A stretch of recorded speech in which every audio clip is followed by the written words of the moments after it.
let's go ahead and get started. Angela is going to be hopefully joining us soon for an AMA, and here she is. Hello. Hey, Angela. Hello. Hey, good to have you here. Really good to have you here. Yeah, thanks for having me. Yeah. It's cool.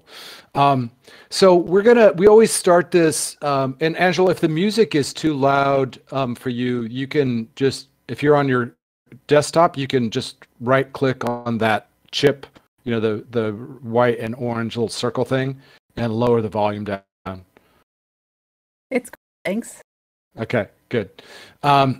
Okay, so we're going to start with just some quick intentions and distractions, and then updates, and then we're going to go straight to Angela, and she's going to kind of walk us through the Academy's roadmap, and then just, we can use this as a time to just ask questions and get to know each other a little bit better, and then we'll get into the rest of the stuff.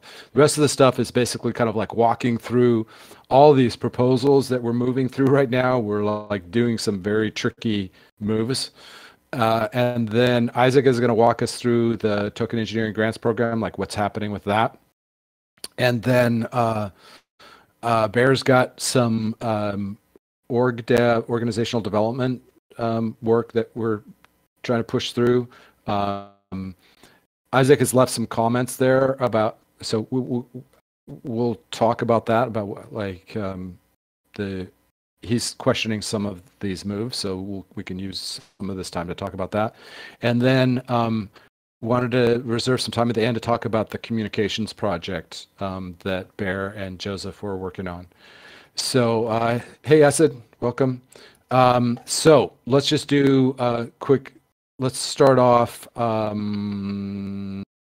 Bear, do you want to kick it off with just some quick intentions and distractions for this call? Yeah, for sure. Thank you. So intentions. Yeah, again, I think it's really exciting. I think many things moving on different fronts at the same time. So just go through all of them. Try to provide as much as value as we can, and also to start to find those synergies between everything we're doing. I think it all relates to each other, so it's important to treat it as such, right? Distractions. Not much, not really. I'm just eating something, but that's just about it. I'll pass it on to Joseph. So intentions is to look over the communications roles and the document, the Google document, and the comments with Nate, because there's some stuff that I think we can probably move over to the SPI workflow and stuff like that. And distractions, none really. Just basically adjusting back to the code in London, which is a little bit of an that, nothing more. I'll pass it on to Nate. Thanks, Joseph. Yeah, my intention is kind of go over the agenda as we move forward and talk a little bit about the Shelling Point Initiative and engage with the Token Engineering Academy. Hey, Angela. And my distractions currently are I've had a recent death in the family, so I'll be traveling today to go back home for a funeral. So my mind's kind of on that as well. I will pass it over to Inti. All right.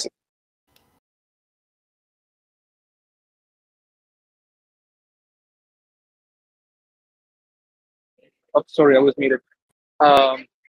Also, intentions go through today's agenda. Really excited about what we have going on, and also about the grants program. Distractions. I'm not at home, so that's something. And I'll pass it over to Marathon Mind. Hey, thanks. Intentions, looking for quick updates, and obviously looking for what Nate is going to. Nate has an outlook on a Shelling Point initiative, and distractions. Moved on to a new place for work. It's beside Himalayas. It's pretty cold here, so one big distractions. Do you want to pass it on, Marisol? Yeah, I'll pass it on back to you. Is that someone else? Sure. Acid, do you want to go next? Sure. Thank you, Gideon. Intentions, just to see what's up, and it's good to have you here, Angela. To see what's up with the new Token Engineering Academy updates and how to involve us and instructions. Making today's post for Twitter. That's it. Back to you, Gideon.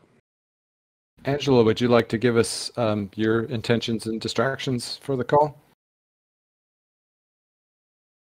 Yes, sure. So my intentions, first of all, I'm happy to meet you all. I think I know some of you, but definitely not everyone, or at least not in person. And that's why it's great to finally participate in a coordination meeting. And yeah, looking forward to share updates from TE Academy. There's a lot going on, I can tell. And distractions, I would say anything that I did today was pretty much like in some aspects contributing to this whole vision. So I don't feel distracted. I just feel pretty excited. Great. That's great. Yeah, so my intentions and distractions are, my big intention is really just welcoming Angela here, and I'm just so excited to she and I have been working a lot together over the last couple months, thinking through how to bring these two entities together, and so it makes me happy to have you here, Angela. And then the other intention is just we got a lot of stuff that's happening all at the same time, and so we really need some coordination right now. Only distractions is I got some construction going on down below me, so that may make some noise today. Sorry about that in advance. All right, so what I would say is for these updates, as a general rule, if you're going to be talking about these later in the call, don't go into it, right? Let's just keep this updates really short. For me right now, I'm going to just say that the Academy, I'm going to just hold off on that. What I will do is just give a quick update.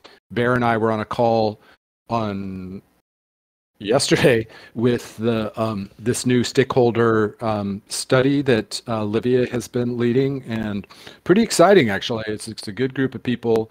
The proposal passed. I think everybody knows that proposal passed, and so they are now cranking up, and they are the first call was really more about process and stuff, but they're already getting into how do we think about categorizing stakeholders. That's kind of like a first step. Isaac, do you need to do an update, or you're going to go into it in detail, right? Yeah. Yeah. Okay. We'll talk about it later. Okay.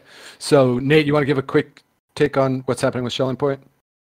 Yeah, so right now we are in communications mode, trying to craft new communications toward the reputation systems research group. So this is the one area we're focusing on right now and trying to make this work as a kind of a proof of concept. And so we're reaching out to different reputation systems, what I would call experts or people who are extremely interested in the subject, at least, to start participating in both our Friday meetings where we do the literature reviews and submit it to the curation service, and our Monday Twitter spaces where we actually each of us go over those submissions and discuss a little bit about reputation systems within Web3. So this is kind of our catalyst pattern that we're trying to implement to really get this to take off and serve as a kind of a proof of concept. So that's the update right now. Okay, awesome. Thank you. And Bear, do you have any? You're going to be going into some stuff here, but is there anything else you want to touch on in the update? Yeah, maybe super quickly about the role reviews. I'm almost getting all of them, so the idea will be to kind of like present something in the coming weeks, some results and how did that process went and what can we do forward with it. So just looking forward to that and just letting people know that. I think we can leave it at that for now. Okay, thank you. So, all right. Without further ado, Angela, would you like to? So, the way that I described this is that this is kind of like a chance for everybody to hear about the roadmap in case they haven't read the article that you published about where the academy is going. So maybe you could just give like an overview of that, and then we can open it up to questions. Yeah, Does that sure. work? Yeah, absolutely. So let me pull up, or I don't know, can I share? Maybe you can pull up the article so that we also can take a look. Okay. Oh, here. Sorry. Here we go. Let's check. Can you see the article? So it's just for in case we want to look at a certain detail. But first of all, let me give you just an overview on where TE Academy has been and is now after the launch of TE Fundamentals. So you probably know that in October 2022 at DEF CON, we launched the TE Fundamentals program as the first comprehensive education program and certification in token engineering. So beforehand, there wasn't anything like that. And of course, it was a big experiment because, I mean, you never know if anyone is interested in it or how much attention you can gain with still a very young discipline, token engineering. And since then, now we are mid of March, we just crossed 2,000 students that enrolled in one of the modules of TE Fundamentals. So in total, it's 5 modules. And it's absolutely amazing how many people are interested in this topic and are really leaving what they did, Web 2, or just reserved 6 months to study TE Fundamentals and complete the program. So this is really amazing to see. We also have more than 30 active study groups and a first cohort of study groups that we awarded with an NFT for their contributions to the network. I think this is also a super relevant component because thanks to Paddy, we spun up an NT as one of the study groups hosts you know very well. We not only want to offer an online course, the content itself, we also want to create this network since we know for such an early stage discipline, networking, making connections, finding collaborators, finding people who are excited about a certain mission, a certain token design. It's so important to find allies, particularly in token engineering, since we know you need several disciplines to come together, the mathematicians, the designers, the stakeholder exploration, the Python programmers. You have to have a lot of skills combined to land at great token designs. And that's why the networking aspect was equally relevant to us with the network of study groups and hosts that can choose to run the sessions in a particular fashion around dedicated topics or focus areas in their native language. And this turned out to be super relevant. We now have a very strong French community, Spanish community, community in Italy, in India, in Japan, studying with their peers. Okay, so 2,000 signups, and now the NFTs. NFTs as being the proof of knowledge, as a first step to build up a network of NFT proofs. And I mean, there are so many potential variants of NFTs to actually represent the knowledge of an individual, the knowledge and skills, and represent the knowledge and skills in our new discipline. And this is also a very cool aspect. And we'd like to build on it now in 2023 And we have basically 3 goals, main objectives. Number 1, creating job opportunities for token engineers. Number 2, establishing NFT-based proofs on top of what we already have today. More than 800 NFTs minted already. And the third one, establishing token-based value flows for our own ecosystem. Briefly, on these 3 topics. Job opportunities for token engineers. We know that token engineers can expect a decent salary. So it's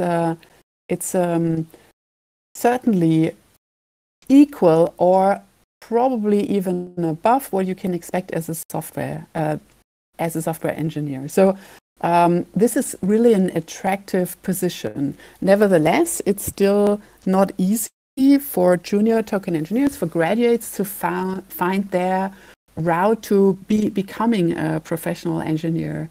So we had conversations with our graduates taking on their first token engineering projects to better understand where they struggle. And this is not only in token engineering special skills, it's also a lot about handling a project, managing expectations, defining a scope. And this is where we'd like to support. Also with tools and approaches. So tomorrow there's a call with Outlier Ventures presenting QTM, which is a very easy to use spreadsheet-based, pretty powerful tool actually, as an alternative to CAD to do the most common simulations for token launches and token distribution.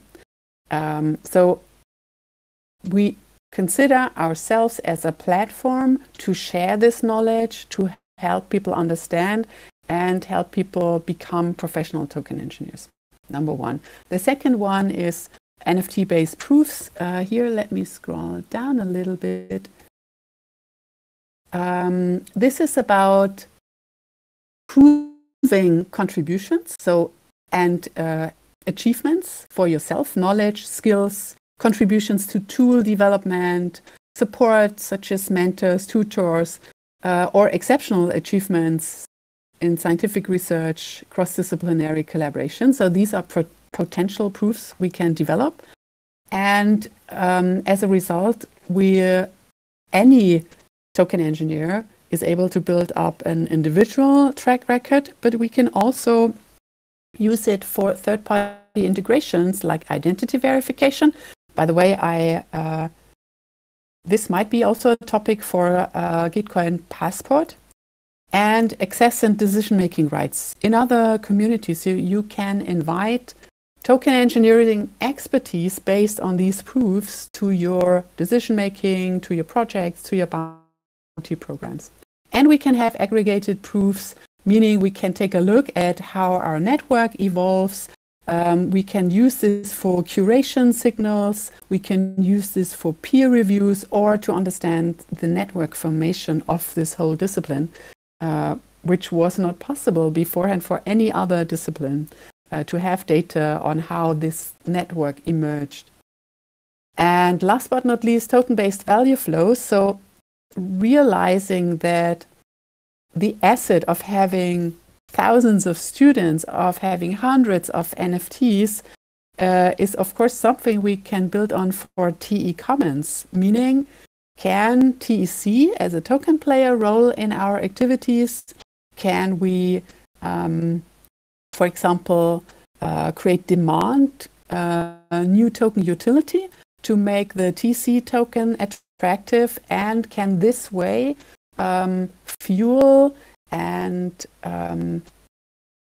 activate, grow the TEC tokens and TEC economy? And this is what we are currently exploring, and we hope to launch some first MVPs in Q2. And this is of course also something that has to be discussed with you guys and with the community. So this is it in a nutshell. And of course now happy to answer on all your questions. Awesome. Thank you, Angela. That's great. That's super succinct. And personally, I'm really excited. Actually, all of this is really exciting to me. The thing that I am personally most passionate about is all the reputation stuff you're doing. I just think like it's so important in an establishment of a new field like this to get that, like this is the thing that we can really do here is help people to solidify that and turn that into some asset that is understandable to the rest of the world. So I just think it's really exciting. So let's turn it over to folks to see if you have any questions or comments or things you'd like to share with Angela. Yeah, can I ask a question with regards to the reputation system that you're doing for the Token Academy? Sorry, what was the most challenging factor in terms of your building the right scheme or the right framework to implement the reputation for people, for newcomers and for existing DAO members and things like that? What was your most challenging thing? I think a good balance between assessment that can be scaled and is still very as precise as we can get, and also attractive. I guess this combination, building a reputation system that is attractive to use, that is fair and is how should I say, as precise as you can get. And for example, for the TE Fundamentals NFT certificates, this is a proof of knowledge. So it's a proof that you went through the content and you have successfully passed an online exam. Of course, in the first place, we were thinking much more in the direction of, can we have projects and can we have, like in a hackathon, award people with a certificate based on their process also and their results. The problem with token engineering, though, today is we have very limited capacity of experienced senior people to rate results and help people, support people, mentor people in creating these results. So one of the requirements for TE Fundamentals was, let's have something that is really scalable to make this knowledge about token engineering accessible to as many as possible. And it turned out that actually many are interested in this knowledge, and that's why we choose an online exam. For sure, an online exam is limited in its precision on, the knowledge itself, and particularly if a person is able to apply the knowledge. And this is why for me, the NFT certificates for TE Fundamentals are just a first step. And as I said, this is about building a track record with combinations of various NFTs, either those we are going to offer now in 2023 and in the future, based on courses or based on hackathon projects, or also other initiatives we feel, they represent knowledge and achievements in the token engineering field, and we integrate it in our system of reputation.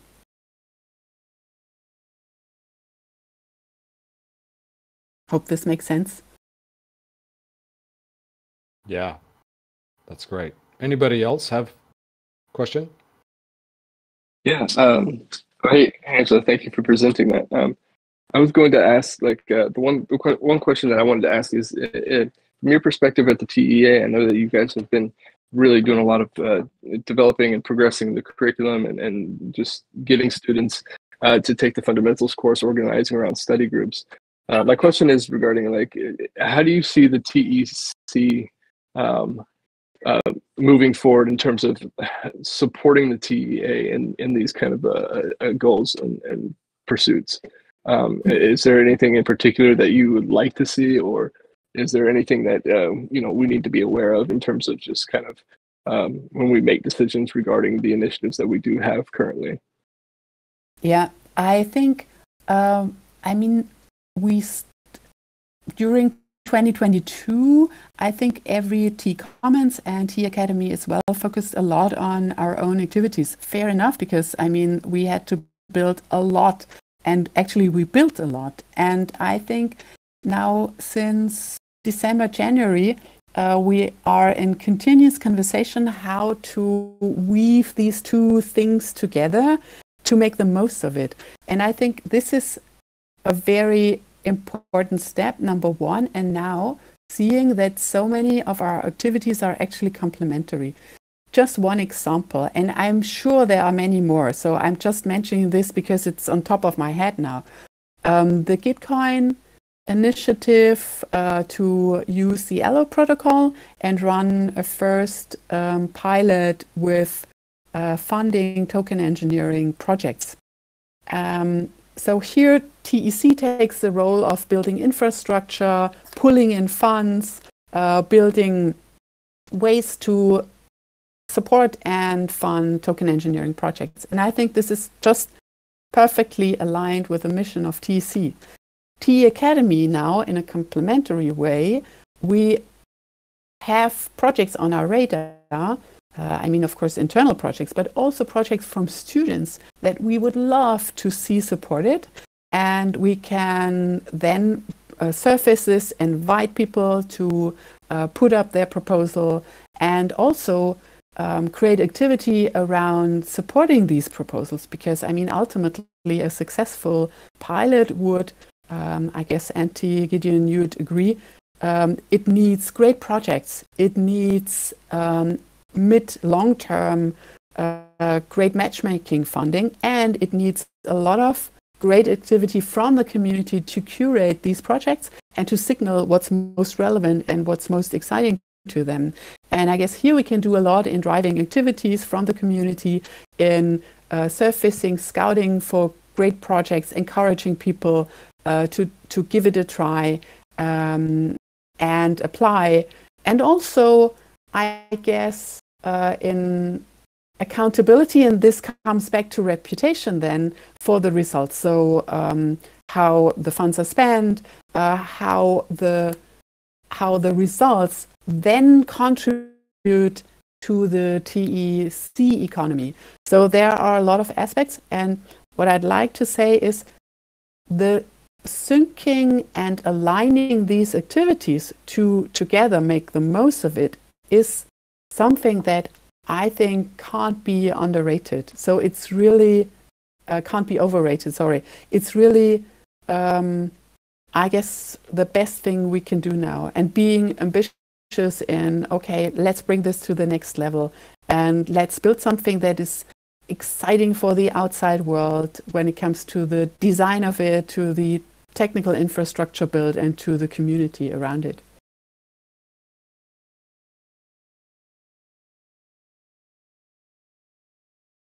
Thank you for the response.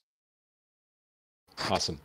Yes, sorry, I'm taking notes on this other page, so I'm a little bit slow on the pickup here. So, anybody else have any questions or thoughts they'd like to ask or share? I have one more question. I promise this is my last one. With regards to the NFTs, with the NFTs as proof, how did you go about making them non-transferable? So, like, when someone gets them, they can't just transfer it to someone else or whatever the case is. Yeah, so we spent some time on fleshing this out. So number one, we are using Otterspace badges, and this new account-bound, non-transferable token standard, number one. Then, of course, you could still hand over wallets, right? So even if a token is not transferable, a wallet is transferable, or the private keys are transferable. So we tie the wallets to TEC Academy profile ID. So you can remain anonymous in the network, but the ID and the token is tied to each other. And this means that the more NFTs you've minted, the less likely it is that you will ever change or disconnect or hand over an ID, particularly because you can never be sure if you would hand over a private key if this is not handed over to several people. So by building up the track record, you make it less and less likely that there's any malicious behavior around the IDs. And that's how we secure this connection between the NFT as a token, the account, an ID representing achievements, and the wallet holding these tokens.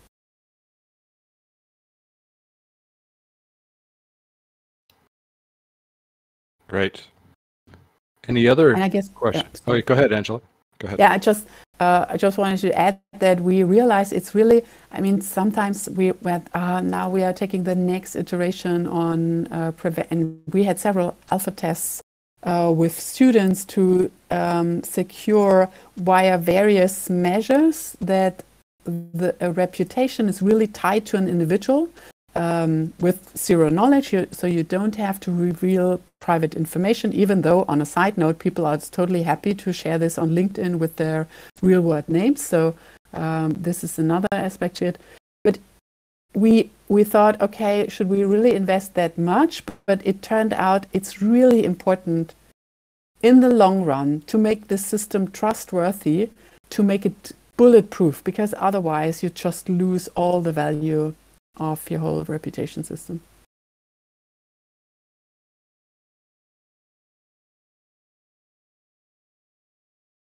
Yeah, that's really interesting. Actually, you and I have never talked about the details of what you were thinking on that. It's really interesting. And Nate, and I think part of the reason Joseph is asking so many questions here, not so many, he's asked 2, but the reason he's asking these questions is because these guys are really starting to dig into reputation. And at some point, Angela, I think it would be really great to, Nate and I were talking about this just yesterday, like convene a group where these folks can ask you and maybe like Livia and Griff and a few others, like some questions to help guide their research, and then also like help point them to some people in the field who you think would be good for them to talk to, even if those people are like maybe not the top in the field, but like they may be 2 or 3 levels down, but interested in these topics like reputation. So we'll Sure. see if we can set that up. Happy to. Yeah. Yeah, cool.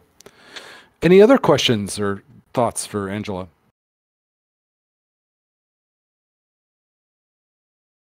Yeah, I have one. Hello, Angela. Thank you for your presentation and for taking the time to be here. In terms of more of the operational point of view, how do you see, or what are your thoughts on this kind of like transition of these 2 entities kind of like merging together? How do you see that process? Yeah.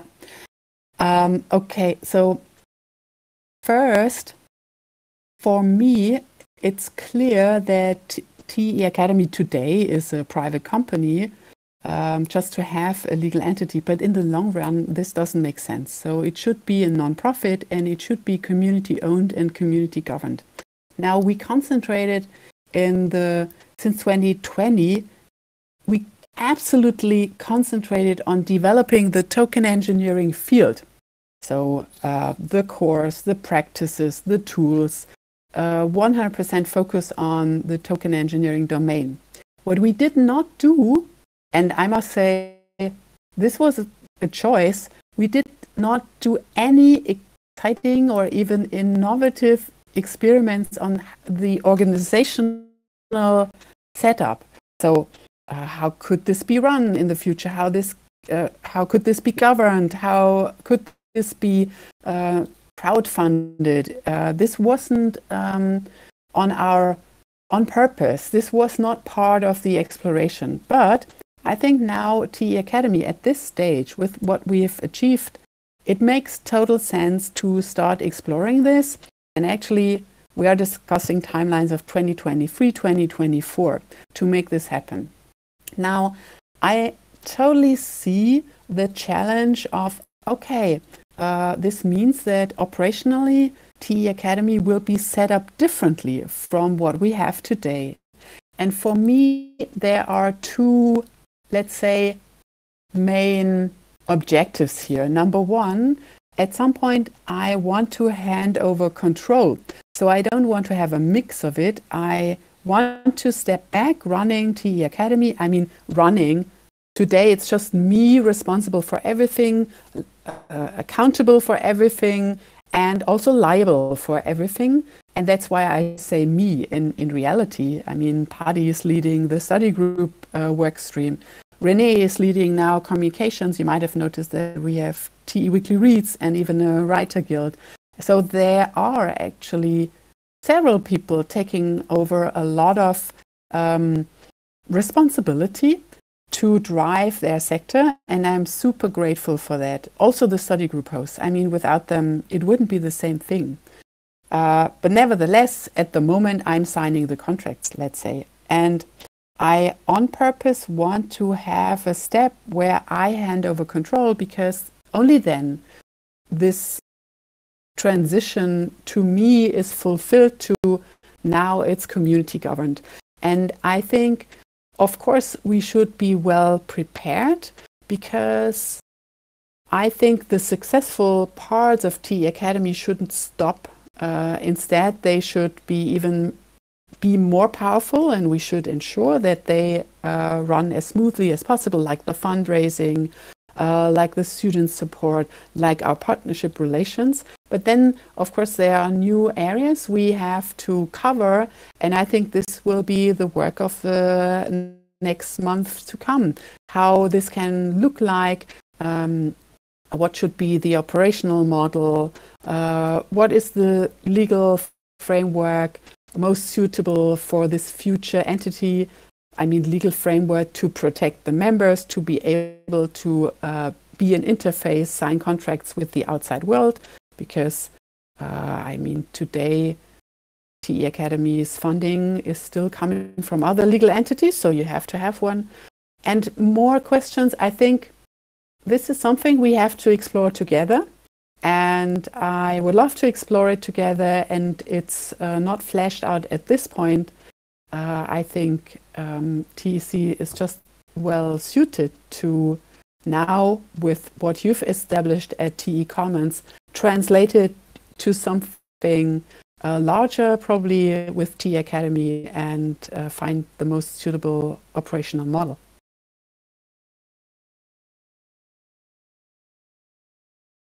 That's great. Thank you, Angela.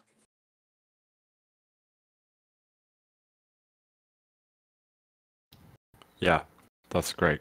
Thank you. Other questions? Maybe this will be the last question if there's one more question. 5, 4, 3, 2, 1. Okay. Well, this has been great. Angela, I really appreciate you making the time to come over. And I know you're super busy, so you know, if you're more than welcome to stay, but we would also understand if you've got to go and work on some other stuff. So I blocked the whole hour, so if it's okay, I stay, because I'm also keen to hear more about the projects going on in the coordination group. So yeah, I'd love to stay. Awesome. That's great. That's great. So this meeting goes for 2 hours actually, but we will in the next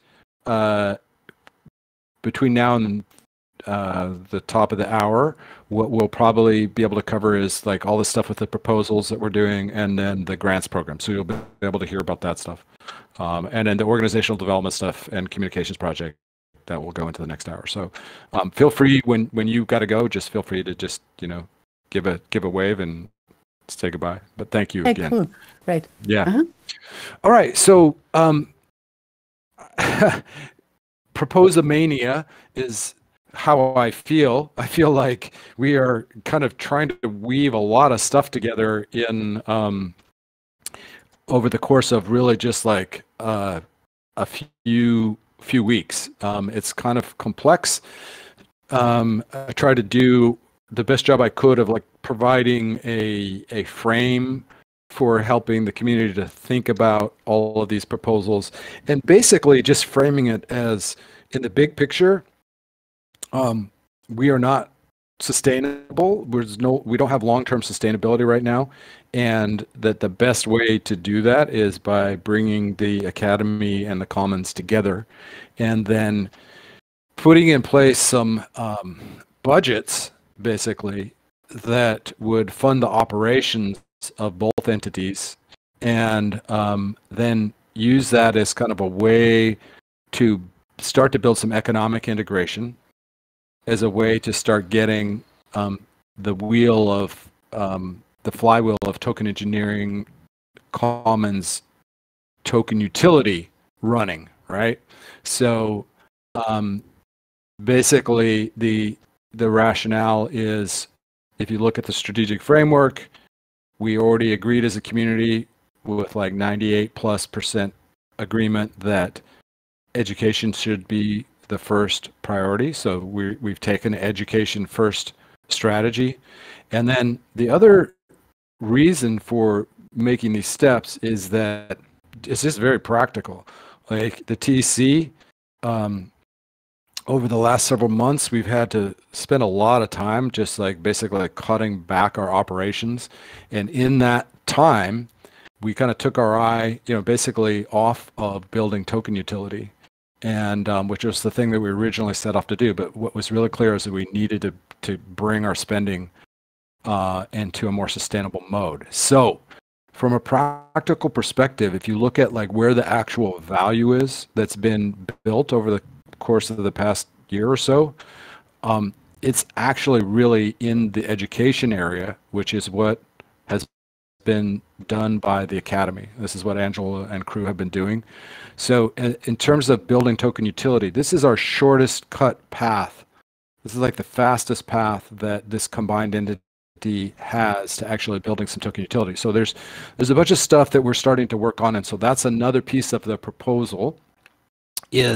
So one of the proposals is a budget for an operating budget for the academy. Another one is the next season operating budget for this team and the work that we're coordinating for the commons. Then the other piece of it is, you know what? None of this will do any good if we don't get some control over the outflows of requests that are just coming in, and will continue to accelerate as excitement starts to rebuild again. We're already starting to see that the number of requests is starting to increase again. So we need a better model for funding public goods that is going to be sustainable, at least until we can get to a point of economic sustainability where we can start to basically grow the common pool again, replenish it. So what that is basically two more proposals. One is to turn off conviction voting and switch the funding, the kind of the governance of our funding decisions from conviction voting over to Tau voting.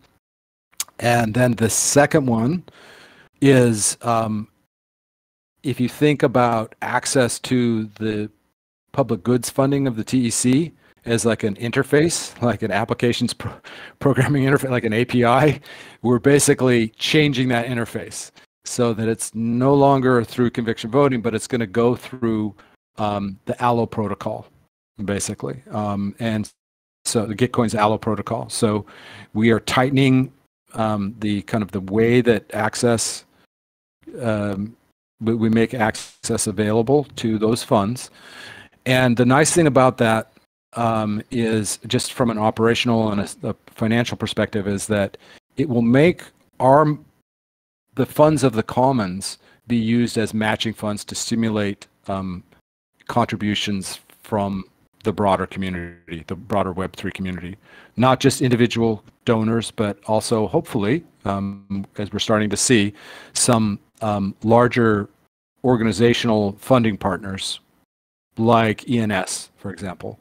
Ethereum name service. So those are kind of the moves. And so what we're doing right now is putting these in place. So the way I described that is kind of conceptually the way to think about it. But from a logistical perspective, the ones we're doing first are we've got to move quickly on this Gitcoin's proposal, the Gitcoin grant proposal, because due dates are coming up on that. April 28th, that's got to be up on chain, and our money's got to be over. The money to fund that grant round has got to be over on the chain by the 28th, which is really just 12 days from now. So that one is the one that we're moving really quickly on, and then the other one is the conviction voting, because we need to actually shut down access to that, so that because we don't want to have proposals stuck kind of midway through as we're making this shift. So I say all this as kind of just, I think a lot of you know kind of where we are with this, but I want to make it really clear to everybody that these are all the moving pieces. And then the other thing is, I have a question. I just need some advice from folks. You know, there is one proposal that looks like it's may get stuck, and it's this proposal on bonding curves, which is probably going to be about 34,000 DAI. I'm not sure what to do with that. Like, they want it. You know, there's been a lot of thought been put into this. It's Jessica and Jeff and Rex and YGG and a bunch of like longtime players in the TEC, along with Curious Rabbit. And I don't want to disappoint these folks, but at the same time, we need to make progress on this. So I'm just trying to figure out if there's a way that we could maybe. I mean, that's a lot of money. I don't know if there's a way to break this up so that they could get some of this funding through like Gitcoin Ground or different projects on Gitcoin. They're going to be coming by on Tuesday, so to present on the Tuesday call, give some background on what they're thinking and get some feedback from us. So I think rather than taking a bunch of time today, I just wanted to paint that. And what would be great is if you've got some thoughts on this, just drop me a note. Either, I think, to me personally, but probably better if you did it in the coordination channel. If you've got some thoughts on this, please let me know, because I'm kind of struggling with this, to be honest. Are there any just quick thoughts right now before we move on to the next topic? 5, 4, 3, 2, 1. Okay. Well, please think about it and let me know. I may ping a couple of you, just Isaac, you in particular, and then, like I said, we'll be talking with them on Tuesday. Okay, so Isaac, I'm going to turn it over to you to talk about next steps, like where we are in the grants program. Cool, thanks. Can everyone hear me all right? Yeah. Cool. Well, I go fairly quickly over the grants program because we've been talking about this for some time. But so, you know, we've been in touch with the Gitcoin team to set up a round from the TEC using the allocation protocol. And this week, so initially the calendar was like they were going to do first a round in March that was kind of small rounds, small test rounds with partners, more than anything just to get round operators like us to get used to the protocol and learn and ask questions, and then continue with their schedule in April. But because that's on timing and they are still developing some features and all that, that's a bit tight. So they decided to just go ahead and do the April round. So we are now targeting at having one full-ish round of funding using the allocation protocol in April alongside Bitcoin. And we'll be acting as sort of an official, quote unquote, official partner round for Bitcoin, because now that the protocol is permissionless, anyone can run around. But we've with some criteria. That's a bit TBD. They have some specs, but it's still TBD for the most part. They are going to be selecting partner rounds to run alongside them, and to take advantage of all the marketing muscle that Gitcoin has, and we'll be taking advantage of that, being running in April as a partner round. The details are, 25K of matching pool coming from the common pool minus 1,500 that we had that we got from ENS small grant last month.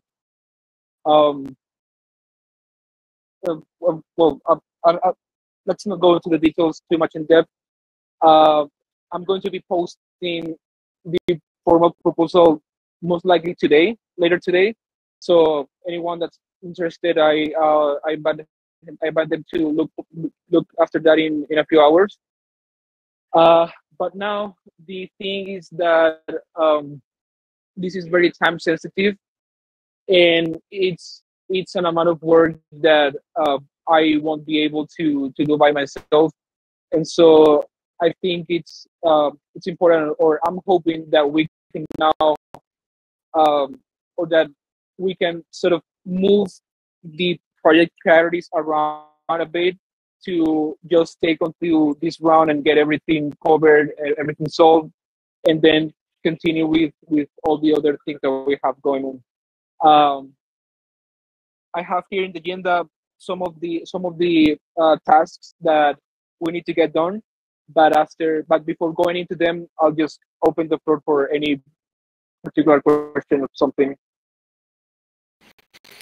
Hey, Isaac, do you want to just give people a quick idea of like the token issue, like how, we're not going to be doing just walk people through some of these decisions, and the open one about distributing the gift. Okay. Okay, sure, yeah. So we have the chance to get the Gitcoin product team to deploy the allocation protocol of Gnosis, but Gnosis chain, the ecosystem at Gnosis chain, when compared to Optimism or Mainnet, is obviously way smaller.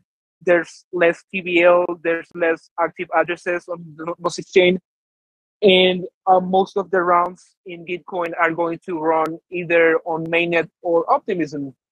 So I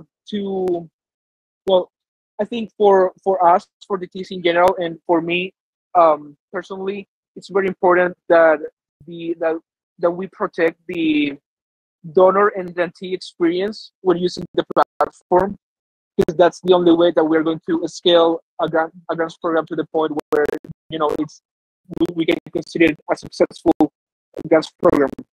So because of that, we have decided that at least for now, we are going to run the rounds in whatever chain Gitcoin decides to use. I'm hoping it's going to be Optimism because of gas and others, but it may be Mainnet. And that means that we won't be able to use TEC as a donation token. So we lose a bit of, it's a trade-off. We lose a bit of token utility, but we gain a lot on user experience. Donors don't have to change networks and bridge to be able to contribute to token engineering projects and all of that. But something that we can actually do with the token is do a TEC holding boost. So if the donor holds the TEC token, we can then make some calculations to up a bit their matching score, their matching multiplier, and that's a bit of an incentive as well to at least get people to buy or use some TEC. That's something. Then the other question, then this is about donating with TEC, right? But the other question is about distributing TEC in the matching pool, like having the matching pool denominated in TEC. There's a few minor issues with that, I guess, or more than anything, open questions. We don't have all the answers yet. But first things is grantees can have a multi-sig as the receiver of the grants donation. And as you may know, multi-sigs aren't necessarily deterministic across chains. So you may have a multi-sig with one address in optimism and a different address on gnosis. So if we decide to have the if we decide to have the round in optimism and distribute funds through gnosis chain using the TC token, that's an issue because some grantees may not have access to the funds. So we're still looking into that and seeing the best way to go about that. And then the second thing about using TC as the matching pool as the denominated currency of the pool is raising funds. For me, it's very important that long term this becomes a grants program that relies hopefully 100% on money from bigger projects like the Ethereum Foundation, foundations from other chains, and I don't know, ENS, Aragon, whatever project with a decent amount of funds. Because to be realistic, we cannot afford to do so. And I am not sure yet that people would be projects would be keen to donating or to give money to our matching pool if that has to be denominated in TC, because then there's questions about profits for token holders. There's some risks associated with that, like if projects buy TC for the matching pool, and if there's any bad actor that times all the operations, they can get away with a decent or even all of the liquidity put into the token for the matching pool, and those kinds of things. So that's still an open question. For now, it is optimism, and probably we won't be using the TC token in any point of the process any other than the boost for donors. But we obviously want to use the TC token. We just have to solve some of these things to sort them out and find answers.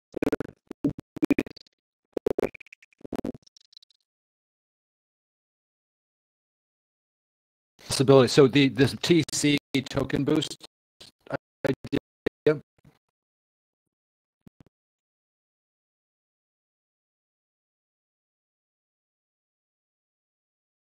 To look at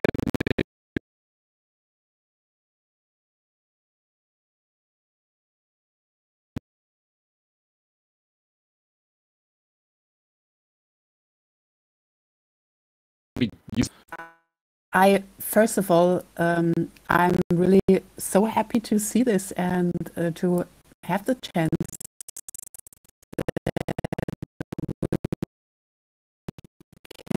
run this. The problems you mentioned with TC, I mean, it's usually, this is the case when you try to building something, there are always obstacles and things that have to be solved. And I mean, if we can spin this up, this is a great signal, and we'll find our ways with TC. I'm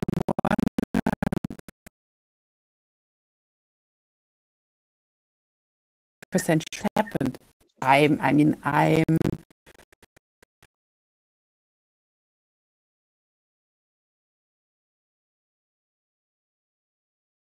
We are exploring integrations so that people pay in TEC to have an NFT. So it's equally important to make the NFTs relevant, because then we can close the loop to the TEC token in some other ways. So we have to explore all these routes, and that's why I'm so happy to see first steps. Awesome. Yeah. Just I'm really before, yeah, yep. Totally. And seeing that the dates are coming closer, just keep us posted. As I mentioned, we would love to activate our community to come up with great proposals. We would love to activate the students and graduates to take part in the voting. We have to now, drum up the community and make sure we have communications in place. So just let us know, and yeah, let's make sure we are in time. What would be, I mean, I see March 24. Is this the announcement, or is this actually the start of the funding round, of the grants round? So dates, the dates from Gitcoin, like the dates that they are going to do everything at least for their rounds, is something like by the end of March, they announce the round and open applications.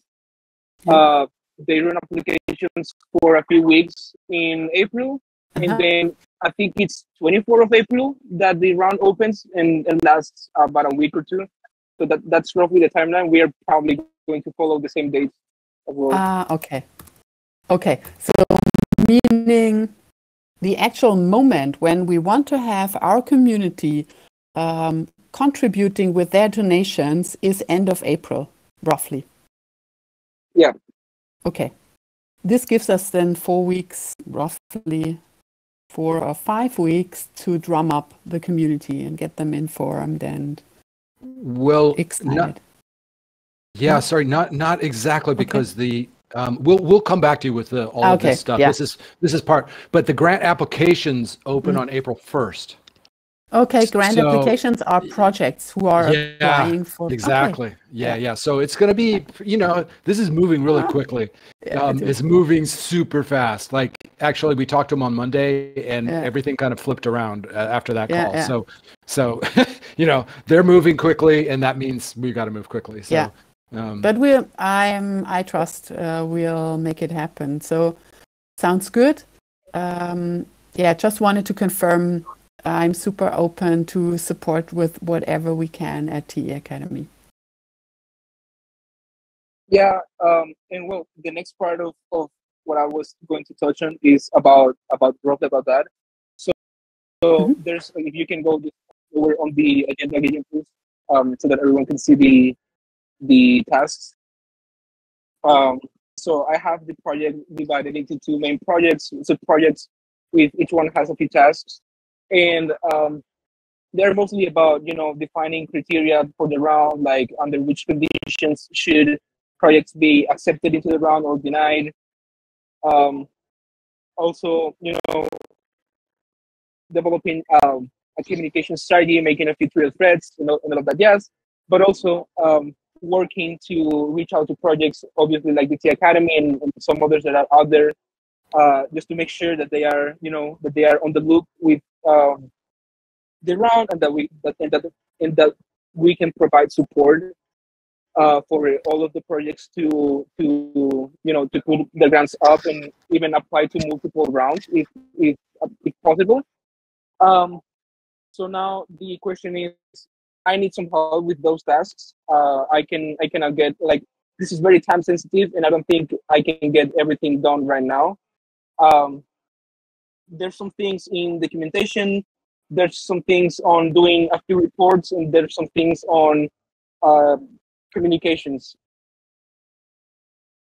So let me just interject two things. One, I want to give an opportunity for you to take off, Angela, if you need to.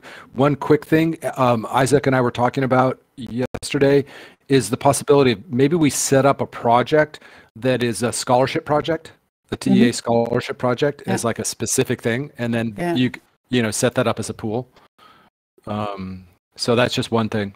But but mostly I just want to give you an opportunity if you need to go. So let's get, I guess we'll have the chance to talk about this tomorrow again. And let's check how to best set this up.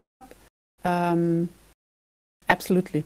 Can you hear me okay now? Sorry? Can you hear me now? My internet went. Yeah, we can hear you now. Okay, excellent. So I'll leave. Thank you so much for today, and excited for this first grants project. Thanks, everyone. All right. Thanks for coming, Angela. Yep. Thank you. Bye. Bye. Good to see you. Take care. Bye. Okay, so I don't know where you guys stopped hearing me, but I'll just repeat pretty much everything. So those tasks, this is very time sensitive, and I don't think I can have all of this done because most of it needs to be done between next week and the following. So there's a few things on documentation, there's a few things on doing some reports, and there's some things on doing content and all of that. I'm not sure what's the best way to go about dividing the work, but if anyone right now feels like they want to do any of these tasks, I think way.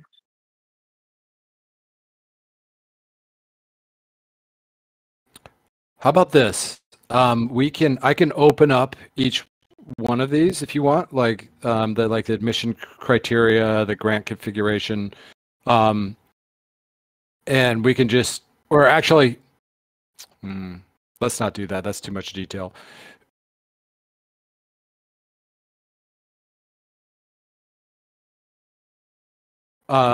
It's like we kind of know where that's going to be coming from. Twitter threads, like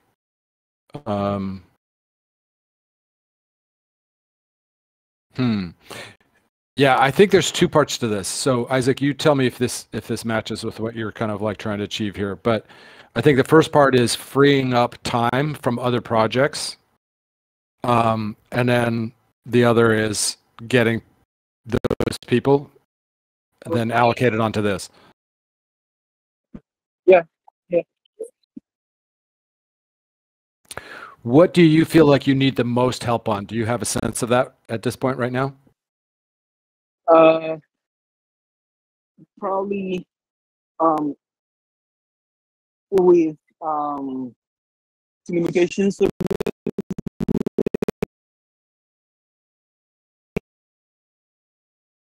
I guess the admission criteria and gas configuration, that needs a bit of context. So maybe not everyone can do that. But yeah, probably when reaching out to them in communications, that's probably the best and easiest way for anyone to plug in. And then for the documentation, it's the same. Like in general, let me put it this way. In general, I'm available to, like, what I have to do is delegate, right? But then if there's anything that anyone has to ask or anything, the doors are always open. But yeah, I guess reaching out and communication is top priority right now. Okay. One last thing, I guess, time wise, reaching out is more important because we don't need to have the communications like set up this week, for example. For what purpose are we reaching out for? Like in terms of these, are we just saying here's a list of projects that we would like to participate in this funding round for us?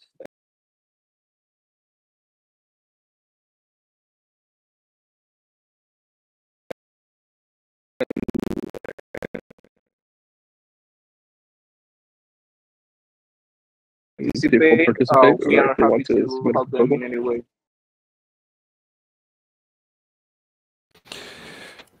Isaac, I have one idea, which is that maybe early next week we just set up a 1 hour brainstorming session where, like, I think with just a little bit of work, we will, or maybe we do it on the second half of the Tuesday call. But it would be good to have Griff and Tam and Mitch and others there to just basically do a concerted brainstorm effort on identifying likely sources of projects. What do you think about that? Like, we can do that, but we still need like in the hour we may get some information, but after that there's still some work to do. And so I'm hoping to just get someone to at least partially own that. I see. And get that done, To define what that would look like? So ideally, it would be a spreadsheet with all projects listed, and maybe just a checkbox, a status checkbox to see if anyone has reached out to them, and then reach out to them. That's essentially maybe we can, as part of the brainstorm or something, we can have like a few lines, a few standard lines to tell those projects, if that helps. But that's pretty much it. I don't think it's complicated. It will just take some time that I would, I think, I'm not sure if I can get all that done myself, Yeah, okay. So I'll be happy to help along for that. okay. Yeah, and possibly also the other content related stuff like Twitter threads or something like Medium article. I mean, like people can reach out to me. I'm always in for that as well.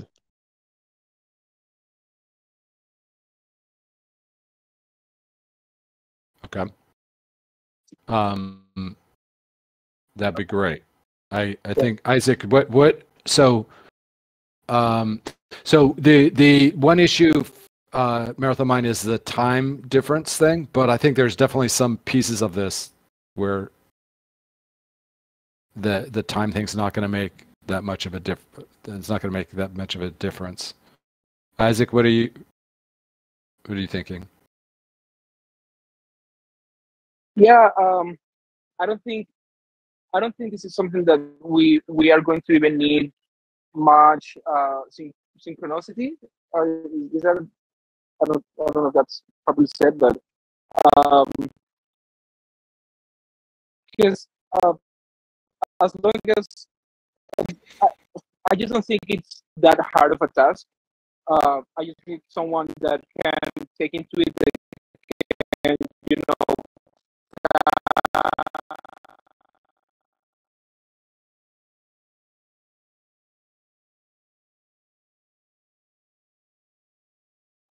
have conversations with whoever is needed to have those conversations and get those projects together, and then just shoot them at the end. Even at the end probably is enough Timings to are much get them better aware for me to coordinate with, of the and ground. Isaac is from European time, and I think the call happening is at PST in US time. It's a little harder, I think. Not at this point, but then beyond this, become a bit harder. I think timing shouldn't be an issue. Excellent. Thanks. Okay, so I think you have that, right? Is that okay?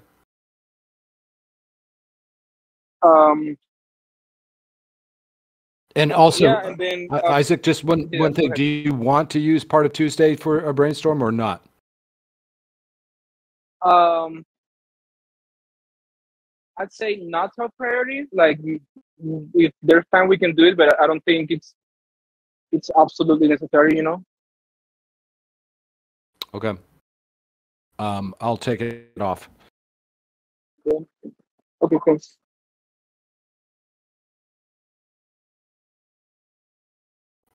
So I think then you got to work with Marathon Mind. I'm happy to help too, to kind of like shape what that's going to look like. Like, what does that outreach actually look like, right?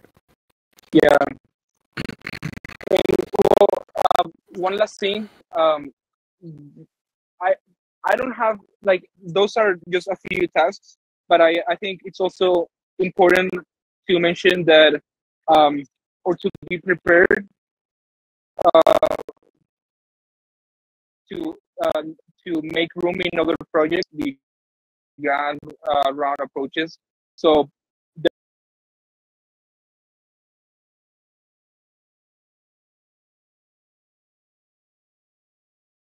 super exciting to see this taking off. And Felipe, we haven't had a chance to welcome you. Welcome to the call. This is the coordinating team.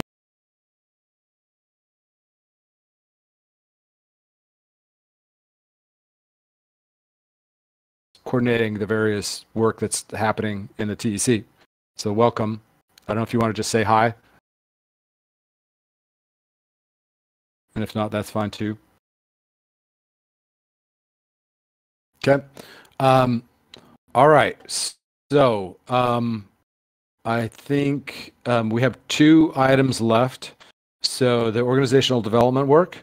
Bear's been doing a bunch of work on this. I see, Isaac, you have kind of raised some objections here in the document. I think it's worth, Bear, you kind of walking everybody through what you're thinking here, and then we can address we can talk about some of the concerns. And then the last item is the communications project. We wanted to just touch on that and what the next steps are on that. So Bear, do you want to take it?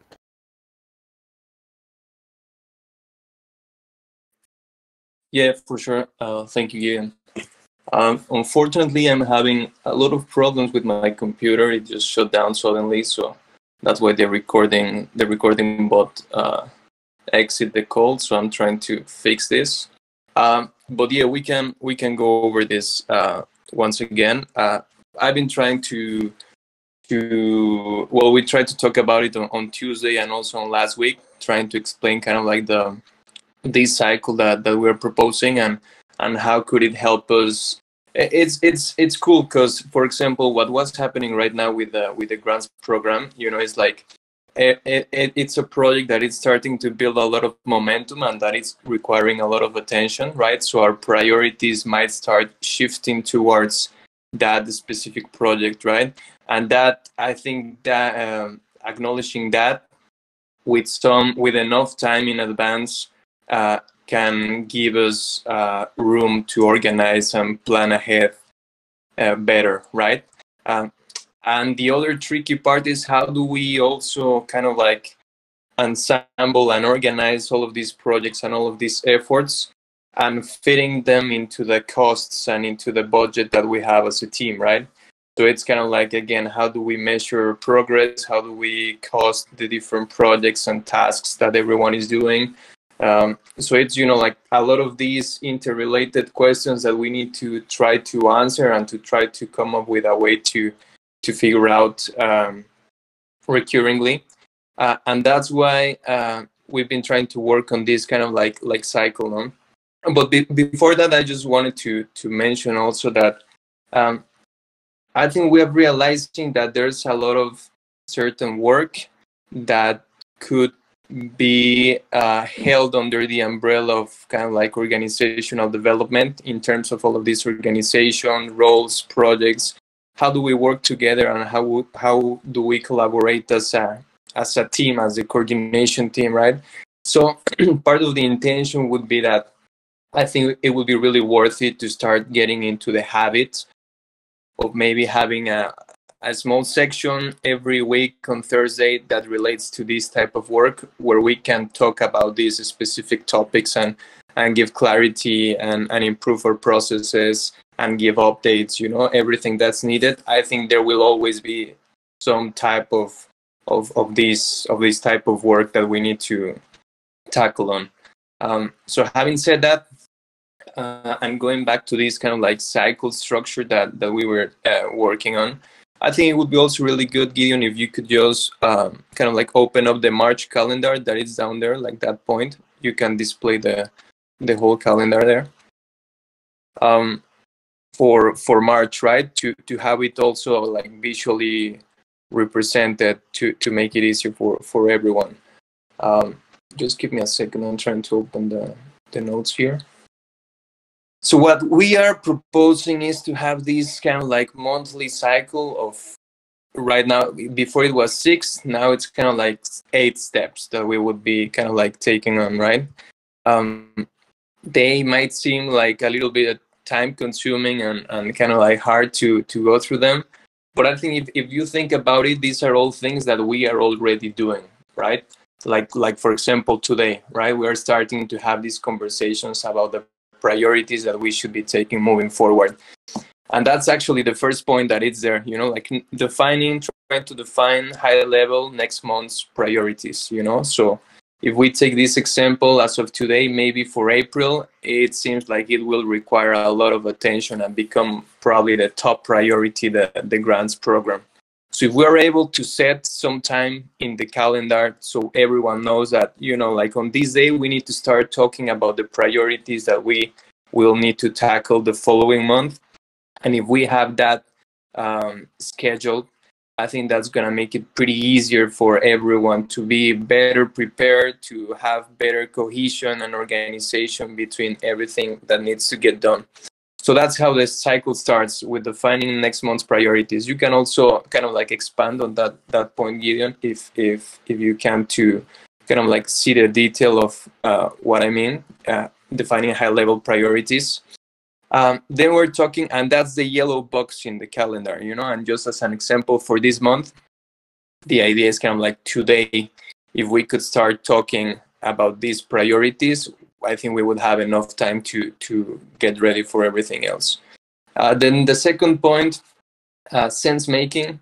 This idea is about, you know, having the chance to on the Tuesdays calls present these high-level priorities to like the bigger group and get feedback, get some signaling about the urgency and the importance they feel like from these priorities, and also getting some signaling in regards with how should we allocate our budget in terms of percentages. Something really high level, but I think it would be really useful feedback that we could get from that group of people.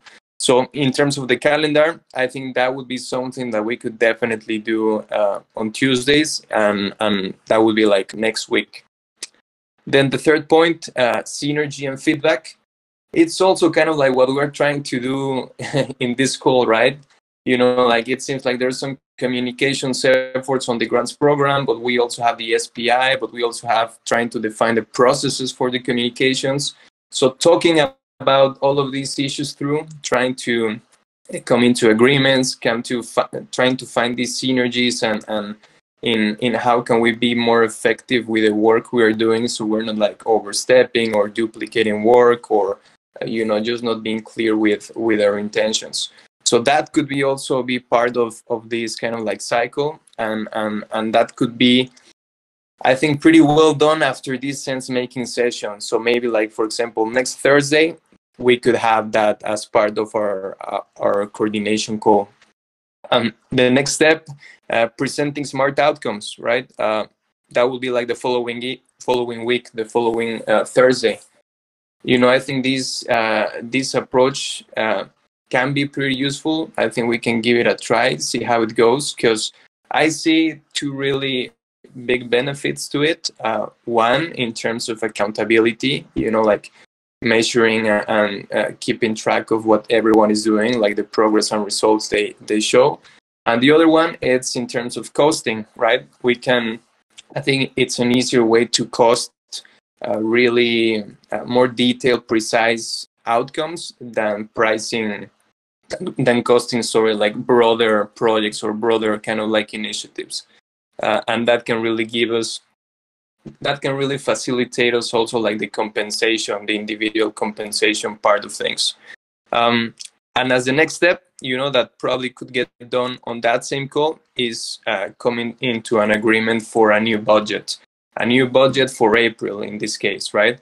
So based on all of these synergies, based on all of these outcomes and the costing that we come up from them, then we can present a budget for April that makes sense to everyone. Then we would go to April, right, to continue the cycle. But for number 6, that's the budget adjustments. In that point, the idea would be to have certain time throughout the month where we can reassess the current budget that we have and just adjust accordingly based on our priorities. Again, like what we are going through right now, that maybe for this month in March, we might need to put more attention, and that means more funds into the grant program. Then we can have that conversation and adjust accordingly. Number 7 is just about presenting results and progress overall of the projects, the active projects that we have at the end of every month, you know, trying to provide a really good good update. I think that would be really beneficial to the accountability part of things. And the last point is just presenting the budget results, you know, like pretty easily presenting what we budgeted, the budgeted amounts we had for that month, and the actual results that we got. So that would be done, you know, once the month, like the period has ended, right? And that kind of like concludes. So in this March calendar, you can see how the next period for April, it starts on 1 on the yellow box, but you can see like the boxes above that, they are from the previous period of February, right? So the previous period of February ended on number 8 on budget results. You know, it is just kind of like demonstration purposes. But that's when the cycle ends for February, and then the new one starts on the yellow one, right? So that's kind of like the idea, that we could have these monthly cycles going forward and have everything scheduled in a calendar to make it really, to try to make it easier for everyone.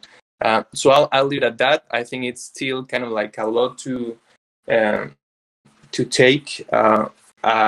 I want to get any. I know Isaac has some questions about it and some ideas that I think would be important to talk about on. And at the end, the idea is that this works for everyone at the best, right? So if we can always provide feedback and good insights to make it better, that's always completely welcome, right? But I would also kind of like say that sometimes it's kind of hard to tell if something works or not if we don't try it, right? So just to keep that in mind. So I'll just open the floor for questions, any clarification that this might require, if sounds like a good idea or not.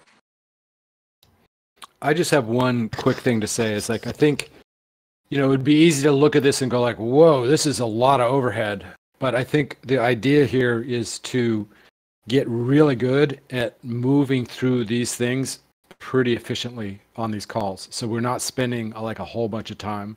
You know, like these projects are not going to be changing all that much. So our assumptions about like the grant proposal are going to hold from this month probably into April. So it's, you know, as we're moving through, a lot of this, in fact, will end up being just like, yeah, does this still make sense? Yes. Or no, and if not no, then how do we change it? You know, so I think the key to this will be being able to be efficient and not spend huge amounts of time doing it, but just making sure that we have these processes in place so that we can move through them.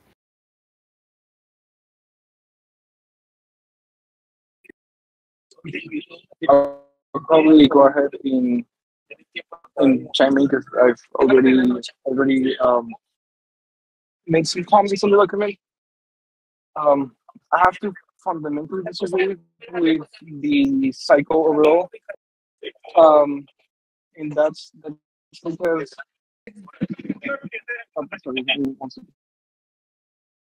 And that's because I think we have an enormous issue in that, which is that we try to feed everything into everything. So we have 1 month cycles, and in that 1 month cycle, we have credit planning, we have budget planning, we have some sort of pseudo sprints, and some thing about the calls, which I think it's a topic we will have to touch on rather soon than later.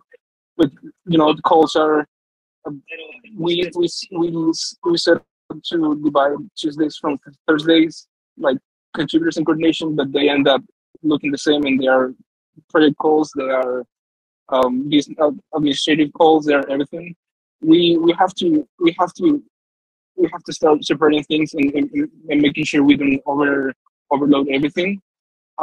When we introduced the monthly planning on January, that was to introduce delivery speed, and I don't believe this in any way is going to accomplish that. And we have to be careful about that. I think in general the cycle did, but there's some things that may be better for like bi-monthly or quarterly things, and keep monthly stuff monthly, and not try to have or to do absolutely everything from budgeting to project planning to tasks, I don't know, everything in just a month, where when we may be able to do monthly task planning, say sprints, on a monthly basis, which optimizes for delivery, budget for, we can do budgeting, I don't know, by week. I'm just saying random stuff. But I cannot I cannot agree with having or with doing everything on a monthly basis. If we look back in time, we're spending an enormous amount of time on planning month by month, which is it's too much. We are six people. We're not six people. We're like four people. Yeah, we're six people, counting everyone. How come we spend so much time in all of this? I think we have to reevaluate a lot of these, and not try to fit everything into one cycle.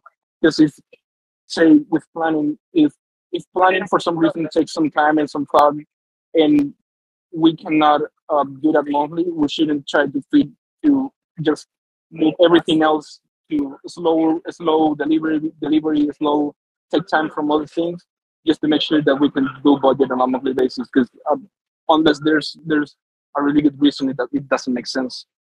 Um, so yeah, I mean, I can go in circles talking about that, but that's my general feeling about it.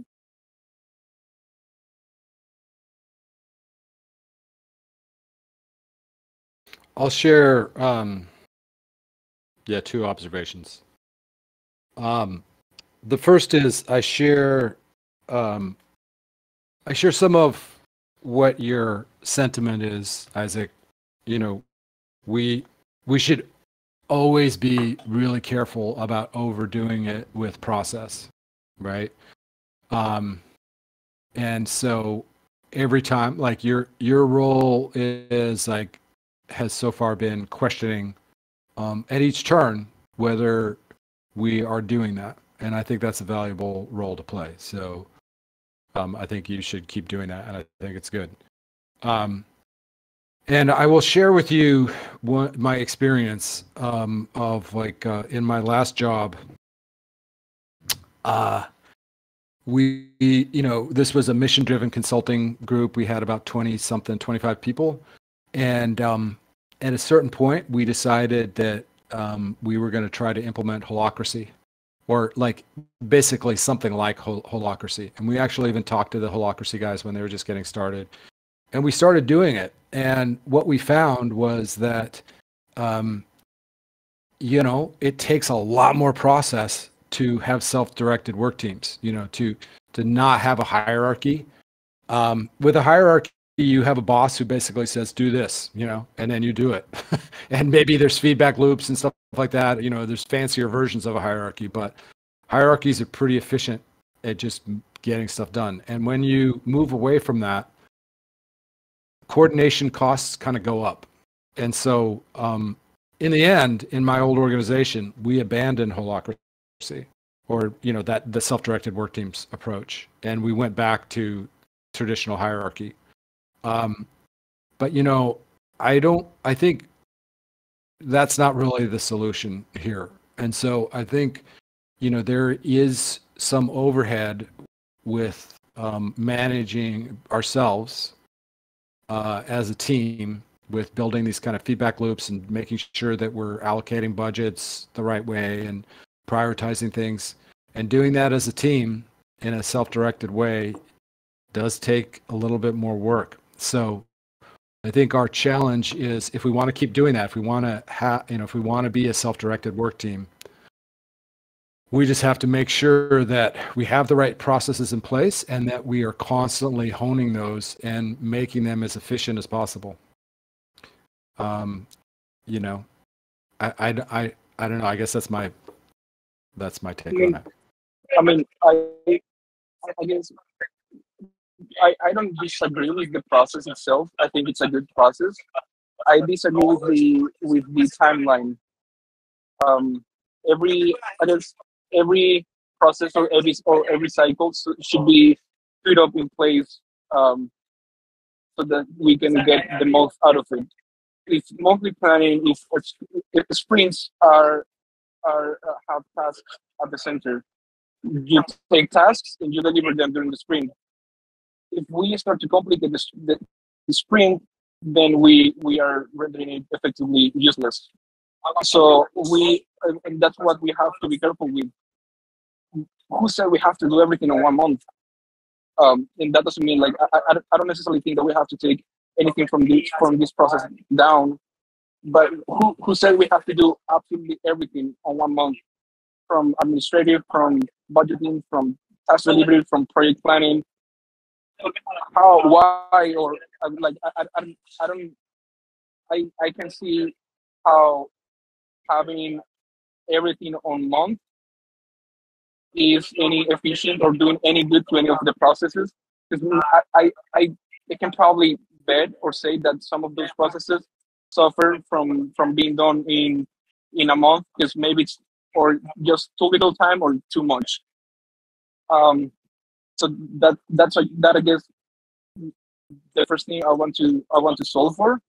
And then, for example, my main role is as the project organizer, and so my role, my place here is to protect the delivery of projects. And I simply cannot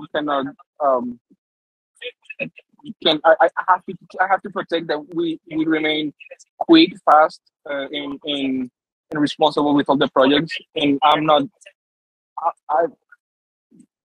not convinced we are moving towards that way, because like the reason we introduced monthly planning was to deliver quickly, but now we have to.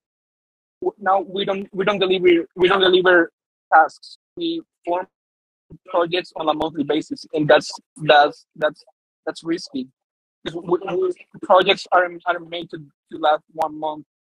Projects need to last whatever time they need to last, and then we take the tasks on a time frame just to be able to deliver them. I don't know if that makes sense. But Yeah. That's where I hope that we were going to move towards, instead of complicating the monthly planning just so that the whole coordination operations are being done on a monthly basis. That's not realistic. And we are talking about doing funding on a quarterly basis, for example. That's okay. Hey, Isaac, I'm sorry. I'm sorry to interrupt, but I think you need to give Bear just a chance to he has a comment here. I think it might clarify, because I don't think we're talking about doing projects every month, like new projects every month. Yeah, exactly. Yeah, I think there's a misunderstanding here. The idea is not to have new projects every month. I mean, projects can last as long as they need to last, right? But I think every project. If we start doing every funding proposal. Sorry, I think that break out a little. I couldn't catch that. Hey guys, what I'm realizing is that what we should probably do is have a session between Bear and Isaac and me first. Let's get this sorted out a little bit more. We were going to do that and we just ran out of time. But I think we probably need to do that rather than dragging everybody through this, and then come back with like some revisions on this. But I do think it would be worth taking the first step today, which is looking at April priorities and just agreeing on those. Is that fair? Gideon, can I ask something with regards to this whole proposal and stuff? Is this? I know we probably haven't got this in place at the moment, but is this something that we can even put to? Remember you said that we're going to have like an external advisory board, so to speak. Is this something that would be, if it was in place, that we could actually ask them for like an outside looking in type thing for the best way to kind of streamline, or even just come to like a compromise between what Isaac's proposing and what Bear has actually written up in this document? No, I don't think so. I mean, I think our timing for this is we've got to move more quickly. That advisor group is probably is still like a couple months out. Tam is going to be driving that, so I don't think that'll help us solve this one. Maybe in the future, stuff like that, we could get advice from people, but I'm thinking that group is more like advice on what's going on in the field and what's happening there. But it's possible. So that's my suggestion, is that we table this for right now, the specifics of this flow, and Bear, Isaac, you and I grab some time next week and do one more cut at this, but that we instead right now focus on this thing right here, which is next month's priorities, and just making sure that we're all in sync on that. Is that good? Yeah, sounds really good to me. Isaac, you good with that? Yeah. Okay. So one thing that's really clear is that the Gitcoin grants is going to take a pretty big chunk of our time, and I think what that means is that for the communication stuff, that's going to dominate communications.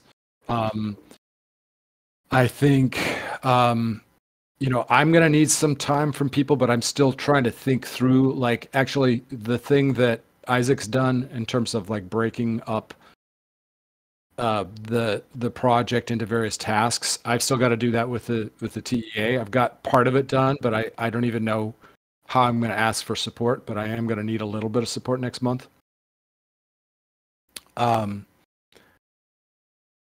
What else have we got? SPI. Well, Nate's not here right now. From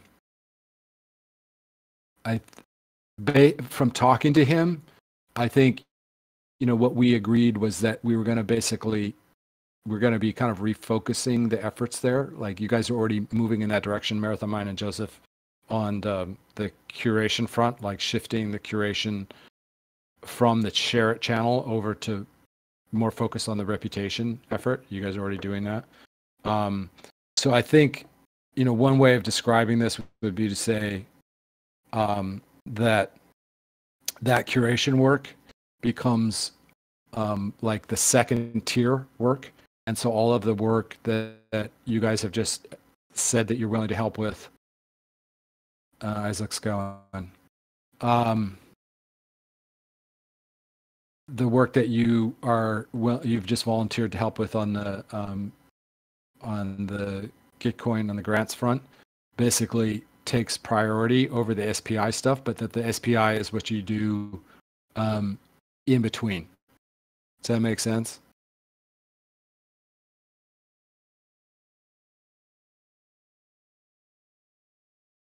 Yeah. Marathon Mine, you just give a emoji if that makes sense to you, or if you have a question or something, feel free to jump in.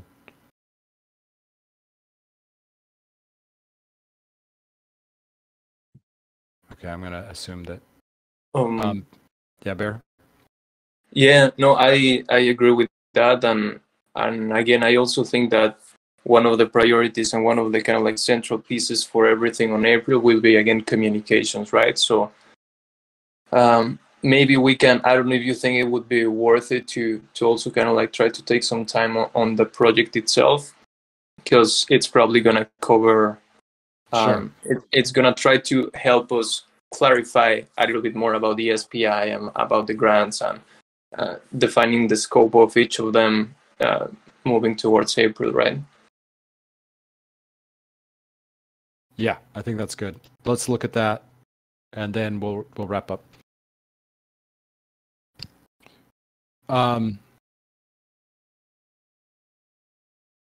Bear, do you want to take this? Do you want me to do it, Joseph? Bear, do you want to talk a little bit about what we talked about? Okay. Yeah, maybe we can. Joseph, I don't know how you feel. If you would like to go over it first, or if you want me to start, and then I can pass it to you. Whatever you feel more comfortable with. Yeah, actually. Oh, go ahead. Yeah. I was just. Sorry. I was just going to suggest that actually Bear and I had some.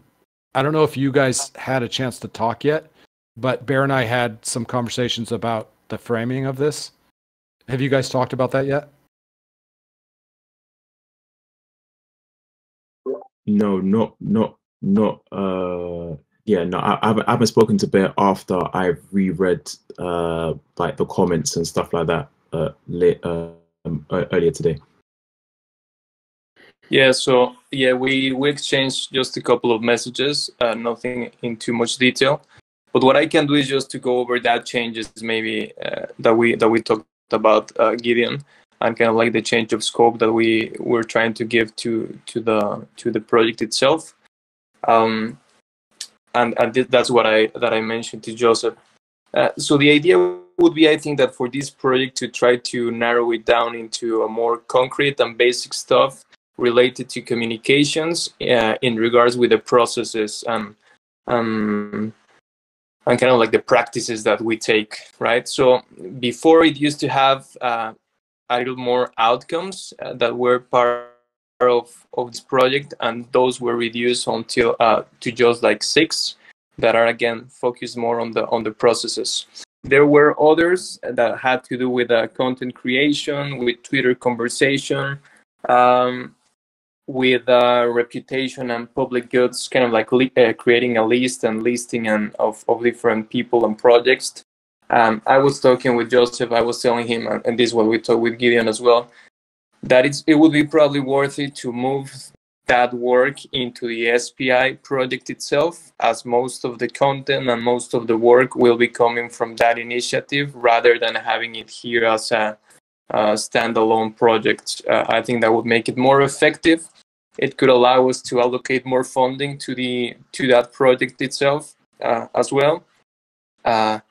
Maybe I think one of the questions now would be to reevaluate if some of that work, for example, content creation and Twitter conversation, Twitter engagement, will probably be also required for the grant program, right? So we will have to, I guess, assess that possibility. But talking specifically about this communications project, I think now it's more reduced in scope. I think it would be a matter then now to kind of like prioritize in terms of urgency of which of these 6 kind of like outcomes would be important to take on for this month, and what can be probably put on hold for now, and maybe take it back for April, right? What I did and the way I thought, I think the content calendar probably should be a priority, as well as this idea of supporting the other projects. I think those 2 things are probably some of the most urgent things that we should definitely take on March. But I'd be willing to also hear from others, from Joseph. I don't know if you'd like to say something about this, or Gideon as well. Yeah, no, I just like to say, yeah, no, it definitely does make sense. What the aftermath of what you and Gideon discussed, to make it a bit more streamlined and to kind of move specific, more evergreen tasks to other projects, like you said, the messaging with it, the messaging and greeting with on Twitter, to move it to like the SPI project, and also the grants project and things like that. Yeah, so I'll probably need to speak with Nate, which I'll probably try and do tomorrow. With regards to what I'm seeing now, yeah, it doesn't really massively change, what I've kind of written just as a base, if that kind of makes sense. And yeah, I'm definitely open to just tell me what we would want to prioritize, and then kind of go from there. I just kind of want feedback into if I missed anything, or if I should go into more detail about what I've actually like written or suggested, and then I can kind of go from there. So just pretty quickly, I don't know if you saw like the note I dropped you. So everything that I highlighted in red from the notes that you took, I think that's kind of like part of the notes that would be part of the outcomes that would be moved over to the other projects, right? Like to the SPI and the grants. and the ones that are not highlighted, I think those would be the ones that would stay in this project. I didn't want to delete them or to move them around because it was kind of like you're writing, but just kind of like that, letting you know that. Okay. Yeah, no problem at all. Can I have the link of this document, please?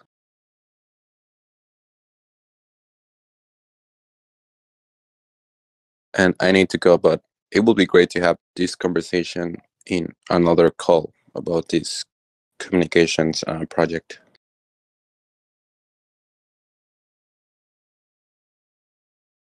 Yeah, agreed. I think we should follow up on that.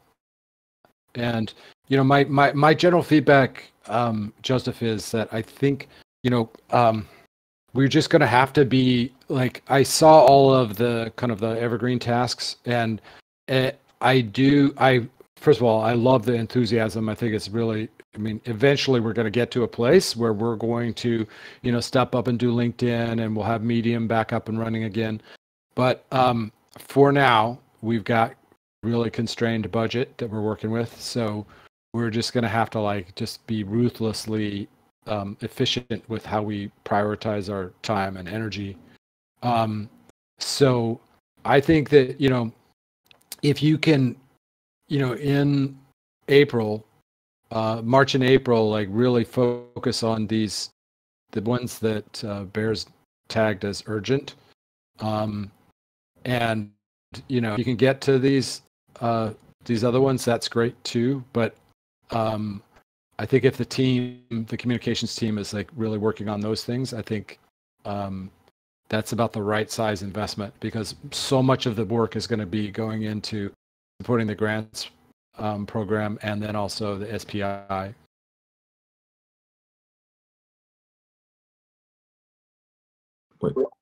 Yeah, definitely. No issue for me. Yeah, that definitely does make sense. All right, yeah, I'll definitely for now concentrate on the super urgent, and then I'll add more to concentrating on those and coming up with a plan, and then I'll let you and Bear know once I've kind of updated that sort of thing and gone into a bit more detail about what I propose and things like that. Okay, and then Bear, we may just want to do that, set up that call that we talked about to talk about this, but also SPI and just community organizing in general. Sounds good, yeah. Okay. All right, everybody. Whew, action-packed call. Great to have Angela here on that, and also to move through just a lot of stuff that's going on right now. So thanks everybody for joining the call. Felipe, nice to have you here, and we'll talk to you guys all next week. See you. Thank you, everyone. Thank you, Gideon. All right. Thanks, everybody. Bye. Bye.